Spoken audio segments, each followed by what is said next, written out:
the left-wing arguments against immigration. 1. Wages. Increasing the supply of labor decreases the price of labor, which is wages. More workers means lower wages. Many countries are importing mass immigrants despite having youth unemployment of 20 or 30%. Why? Not because they need labor, but because businesses want cheap labor.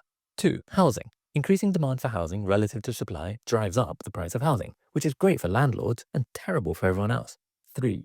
Infrastructure. Increasing demand for infrastructure overburdens it. Crowded trains, failing schools, long hospital waits, never-ending police response times. Who benefits? Private schools, private hospitals, health insurance companies, private security. They all want state infrastructure to fail so that you have to buy from the private sector. 4. Workers' rights. Diverse workplaces are less likely to unionize, and desperate foreigners will keep their heads down and tolerate abuse and indignity so that they can keep their job. They want the workers desperate, ignorant, and ideally distrusting and unable to communicate with each other. 5. Ecology. More people in developed countries means more consumption and more pollution. More cars, more Funko Pops, more forest fires, more plastic, more deforestation, more overfishing, and more water consumption.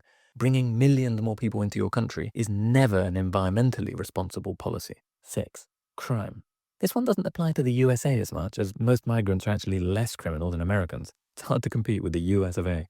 But in Europe and Japan, migrants are far more criminal than the native population. The main victims are working class people in poor neighborhoods that have the migrants dumped into them. The rich are unaffected because they can just move to nice suburbs and expensive neighborhoods, send their kids to private school and avoid public transport. Poor people can't dodge the crime. Public spaces are all they have. 7. Indigenous rights. Mass immigration reduces the share of the native population. That makes indigenous rights movements even harder to coordinate than they already are, as returning the land to its ancestral owners is far harder when every year there's more and more non-natives moving in. Empires seek to eliminate borders and are diverse, while nations try to assert borders and usually aren't very diverse. 8. Social services.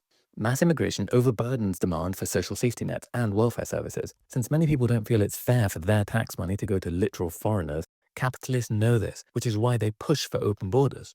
9. Brain drain. The global north poaches doctors, nurses, engineers, and other talent from the developing world. That's great for Canada and New Zealand, but it's a catastrophe for developing nations. Who's going to work in Nigerian healthcare or upgrade Brazilian infrastructure if all the Nigerian doctors and Brazilian engineers are in London and LA? The open borders of the West are inverted imperialism, colonizing the world not by going there and stealing their resources, but by opening the door and stealing human resources instead. Western open borders are preventing the global South from developing. Don't be fooled by the moral whitewashing. Ruthless elites want open borders so that workers have to compete with the poorest and most desperate people on earth for wages and rights, and the richest people on earth for housing and services. And that is why these are